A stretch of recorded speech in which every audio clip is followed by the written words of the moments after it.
ನಮಸ್ಕಾರ. ನಿನ್ನೆ ಅಷ್ಟೇ ನಾನು ಈ ಕಾರ್ಯಕ್ರಮದ ಇನಾಗ್ರೇಷನ್ ಕಾರ್ಯಕ್ರಮದಲ್ಲೂ ನಾನು ಭಾಗವಹಿಸಿದ್ದೇನೆ. ಇನ್ಫ್ಯಾಕ್ಟ್ ಒಂದು ಗೆಸ್ಟ್ಗಿಂತ ಹೆಚ್ಚಾಗಿ ನಾನು ಆಯೋಜಕರ ಸೆಕ್ಷನಲ್ಲಿ ಬರ್ತದೆ ಅಂತ ನನಗೆ ಅನಿಸ್ತದೆ. ಈ ಸರ್ತಿ ನಾವು ಕಾರ್ಟೂನ್ ಹಬ್ಬ ನಾನು ಕುಂದಾಪುರದಲ್ಲಿ ASP ಆಗಿದ್ದಾಗಲೇ ನಾನು ಒಂದು ಸರ್ತಿ ನೋಡಿದ್ದೇನೆ. ಒಂದು ತುಂಬ ವ್ಯತ್ಯಸ್ತವಾಗಿರುವಂತಹ ಕಾರ್ಯಕ್ರಮ, ದೇಶದಲ್ಲಿ ಎಲ್ಲೂ ಕಾಣದೇ ಇರುವಂತಹ ಕಾರ್ಯಕ್ರಮ. ಹಾಗಾಗಿ ಈ ಸರ್ತಿ ಪೊಲೀಸರೊಟ್ಟಿಗೆ ಮಾಡಬೇಕು ಅಂತ ನಾವು ಡಿಸ್ಕಸ್ ಮಾಡಿದಾಗ ನಾನು ಯೋಚನೆ ಮಾಡಿದ್ದೇನೆ. ಯಾಕೆ ನಾವು ಪೊಲೀಸರನ್ನು ಸೆಲೆಬ್ರೇಟ್ ಮಾಡಬೇಕು, ಹೊಗಳ್ಬೇಕು, ಅಥವಾ ಅವರಿಗೆ ಒಂದು ಮಿನಿಮಮ್ ಗೌರವ ಕೊಡಬೇಕು ಅಂತ ವಿಚಾರ ಬಂದಾಗ ಸ್ವಲ್ಪ ಪ್ರಾಕ್ಟಿಕಲಿ ನಾನು ಇವತ್ತು ಸುಮಾರು ಜನ ಕೂತ್ಕೊಂಡಿದ್ದೀರಿ, ಎಲ್ಲರಿಗೆ ಒಂದು ಸ್ವಲ್ಪ ತಿಳಿಸೋಣ ಅಂತಿದ್ದೆ.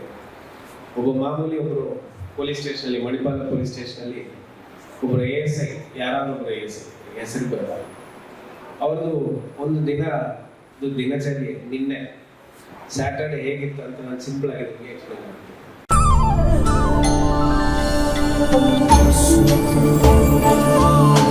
ಮೈಸೂರು ಸ್ಯಾಂಡಲ್ ಸಾಬೂನು ಪ್ರಕೃತಿಯಷ್ಟೇ ತಾಜಾ ಮತ್ತು ಪರಿಶುದ್ಧ. ಬೆಳಗ್ಗೆ 8 ಗಂಟೆಗೆ ಪೊಲೀಸ್ ಸ್ಟೇಷನಲ್ಲಿ ರೋಲ್ ಕಾಲ್ ಇರ್ತದೆ, ಅದಕ್ಕೆ ಬರಬೇಕು. ಸಬ್ ಇನ್ಸ್ಪೆಕ್ಟರ್ ಅಥವಾ ಇನ್ಸ್ಪೆಕ್ಟರ್ ಅವರಿಗೆ ಇವತ್ತಿನ ದಿನ ಇಂತಿಂಥ ಡ್ಯೂಟಿ ಇದೆ, ಇದೆಲ್ಲ ಮಾಡಬೇಕು ಅಂತ ಹೇಳಿ ಅವರಿಗೆ 8 ಗಂಟೆಗೆ ರೋಲ್ ಕಾಲ್ಗೆ ಇರ್ತಾರೆ. ಅದಾದಮೇಲೆ 8:45ಗೆ ಯೂಶಲಿ ನಾನೊಂದು ವಿಡಿಯೋ ಕಾನ್ಫರೆನ್ಸ್ ತೊಗೊಳ್ತೀನಿ ಎಲ್ಲ ಸಬ್ ಇನ್ಸ್ಪೆಕ್ಟರ್ ಎಕ್ಸ್ಪೆಕ್ಟರ್ಸ್ಗೂ. ಆ ಟೈಮಲ್ಲಿ ಏನಾದರೂ ವಿಚಾರಗಳಿದ್ರೆ ಕೇಳಬೇಕು ಅಂತಿದ್ದದಕ್ಕೆ ಅವರನ್ನು ಸ್ಟೇಷನಲ್ಲಿ ಅವರು ಮಾಹಿತಿಗಳೆಲ್ಲ ಕಲೆಕ್ಟ್ ಮಾಡಿ ಸಬ್ ಇನ್ಸ್ಪೆಕ್ಟರ್ಗೆ ಕೊಡ್ತಾರೆ. 9ರಿಂದ 11:30 ತನಕ ಆತ ಸಿಂಡಿಕೇಟ್ ಸರ್ಕಲಲ್ಲೋ ಅಥವಾ ಮಣಿಪಾಲದಲ್ಲಿ ಬೇರೆ ಎಲ್ಲಾದರೂ ಟ್ರಾಫಿಕ್ ಡ್ಯೂಟಿ ಮಾಡ್ತಾರೆ. ಯಾಕೆಂದರೆ ಪೀಕ್ ಟ್ರಾಫಿಕ್ ಅವರಿದೆ.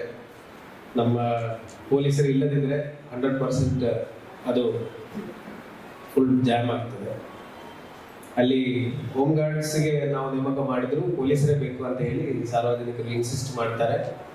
ಸರಿ ಅಂತ ಹೇಳಿ ನಾವು ಪೊಲೀಸರನ್ನು ಡಿಪ್ಲಾಯ್ ಮಾಡ್ತೀವಿ. ಆಮೇಲೆ ಆತ ASI ವಾಪಸ್ ಸ್ಟೇಷನಿಗೆ ಬಂದು 11:30ರಿಂದ 2 ಗಂಟೆ ತನಕ ಪೊಲೀಸ್ ಸ್ಟೇಷನಿಗೆ ಬರುವಂಥ ಪೆಟಿಷನರ್ಸ್ ಇದ್ದಾರೆ, ಅವ್ರದ್ದು ಪೆಟಿಷನ್ ಎನ್ಕ್ವೈರಿ ಮಾಡಬೇಕು, ಸಮಸ್ಯೆಗಳನ್ನ ಕೇಳಬೇಕು. ಅಗತ್ಯವಿದ್ದರೆ ವಿಸಿಟ್ ಮಾಡಬೇಕಂತ ಅವ್ರಿಗೆ ಮನೆ, ಇಲ್ಲ ಅಂತಿದ್ರೆ ಸ್ಟಾಫಿಗೆ ಕಳಿಸಿ ವಿಸಿಟ್ ಮಾಡಿಸ್ತಾರೆ.